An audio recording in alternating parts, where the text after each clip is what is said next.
शिव जी की महिमा जन जन तक पहुंचे, इसलिए सच्चिदानंद सीक्रेट सब आप सभी को शिव महापुराण की कथा सुना रहा है। अगर आप भी एक शिव भक्त हैं, तो इस कथा को किसी दूसरे शिव भक्त को शेयर कर शिव जी और माँ के कृपा के पात्र बने। हर हर महादेव। सुदेहा सुधर्मा की कथा। सूत जी बोले, हे मुनिवरों, अब कुशमेश नामक ज्योतिर्लिंग का वर्णन सुनो। उनकी महिमा अपरंपार है। दक्षिण दिशा में देव नाम का सब सुंदर पर्वत है। वहां सुधर्मा नाम का एक श्रेष्ठ ब्राह्मण रहता था। वह भारद्वाज गोत्र का था।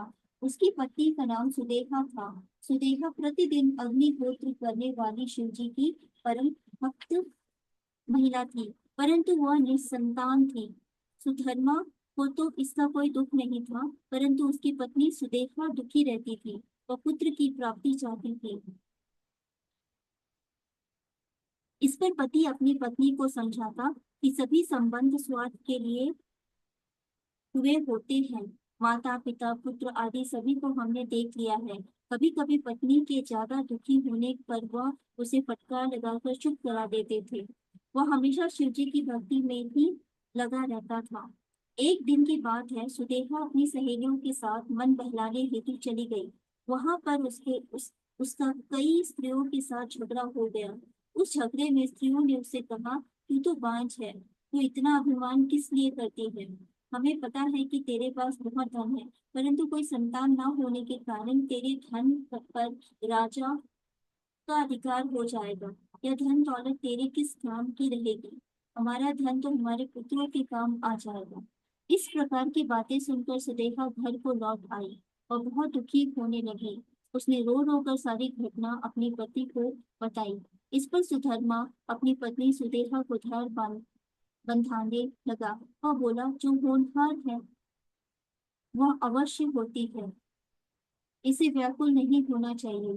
कोई कुछ कहे, वह कहता रहे, तुम्हें दुखी होने की आवश्यकता नहीं है।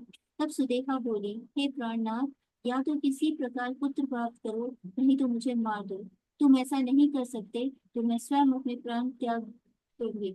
पत्नी को अधिक व्याकुल देख सुधर्मा ने भगवान शिव जी का ध्यान करते हुए दो पुष्प अग्नि की ओर फेंके। इन दोनों में दाहिना पुष्प पुत्र देने वाला है। मन में यह सोचकर वह पत्नी से बोला, तुम इसमें से एक पुष्प उठा लो। पत्नी ने शिव जी की माया से बाई ओर का पुष्प उठा लिया। इस पर सुधर्मा अपनी पत्नी सुदेवा से बोला, हे कल्याणी, अब तुम पुत्र प्राप्ति की कामना छोड़ दो और भगवान भजन में ध्यान लगाओ। हमारे भाग्य में पुत्र नहीं है।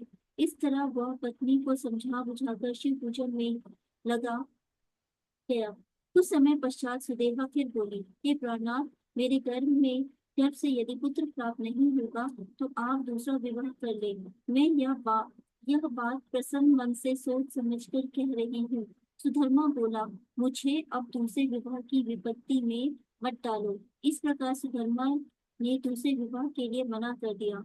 इस घर भी सुदेहा ने पुत्र प्राप्ति हेतु अपनी छोटी बहन से विवाह करने के लिए निवेदन किया। उसकी बात सुनकर सुधर्मा ने कहा, हे कल्याणी, मुझे तुम इस झंझट में मत डालो, क्योंकि इससे यदि पुत्र हो भी गया तो तुम दोनों में आपस में विरोध उत्पन्न हो जाएगा, जो हम में से किसी को भी सुखदायी नहीं होगा। इस पर सुदेहा पैर पकड़कर बोली, हे स्वामी, यह तो मेरी बहन है, मैं इसका विरोध क्यों करूंगी? आप निश्चिंत रहें। सुदेहा ने जोर जबरदस्ती करके अपनी छोटी बहन का विवाह अपने पति सुधर्मा के साथ करा दिया। उसकी बहन का नाम खुशमा था। सुधर्मा ने सुदेहा से कहा कि यह तुम्हारी बहन अब तुम्हारी सौत बन गई है, तुम इसे प्रसन्न रखना। दोनों बहनें सुखपूर्वक रहने लगी। खुशमा नित्य प्रति 101 शिवलिंगों की षोडोपचार पूजा करने लगी। पूजा करके उसने तालाब में विसर्जित कर देती। इस प्रकार उसकी संख्या 1 लाख तक पहुंच गई। तब भगवान शंकर ने प्रकट होकर उसे एक सुंदर गुणवान पुत्र का वरदान दिया। उनकी कृपा से सुषमा को गुणवान तेजस्वी पुत्र प्राप्त हुआ। पुत्र पाकर सुधर्मा बहुत प्रसन्न हुए, परंतु बाद में दोनों बहनों में ईर्ष्या उत्पन्न हो गई। हर हर महादेव।